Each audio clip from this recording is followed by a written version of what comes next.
Si nous reprenons l'exemple de la bibliothèque, là où je vous le rappelle, les livres représentent les informations dans votre cerveau,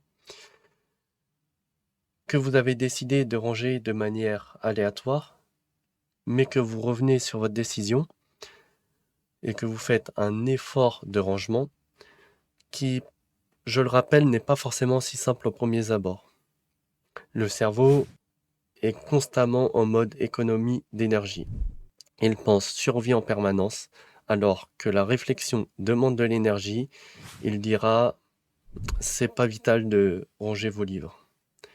Cependant, si vous dépassez ce réflexe naturel et que vous prenez chaque livre, vous le numérotez, vous créez un code couleur, vous le rangez par ordre alphabétique, vous le disposez dans l'armoire de manière logique, selon la pièce où il se trouve, selon l'étage où il se trouve.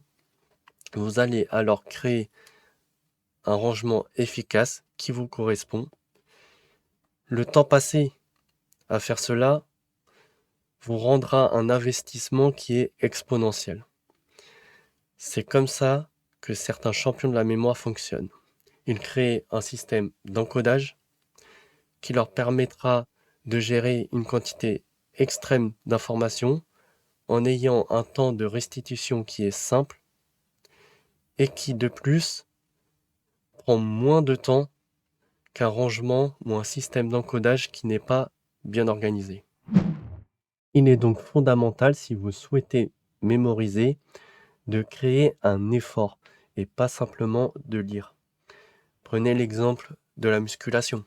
Si vous souhaitez prendre de la masse musculaire, vous allez devoir utiliser des outils de charge qui permettent en tout cas d'augmenter la cadence ou les répétitions de vos efforts et pas simplement de juste marcher là où le muscle a totalement l'habitude de le faire et où il fournit vraiment peu d'efforts pour réaliser cette tâche.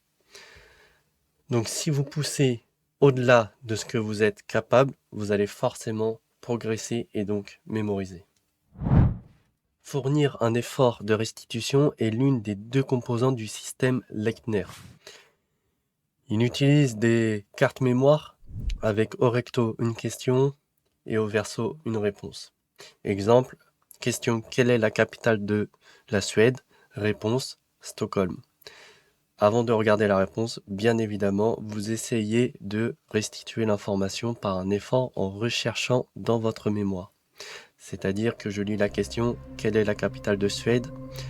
Je réfléchis: Stockholm. Est-ce que j'ai bon? Est-ce que j'ai mauvais? Je regarde la réponse derrière la carte.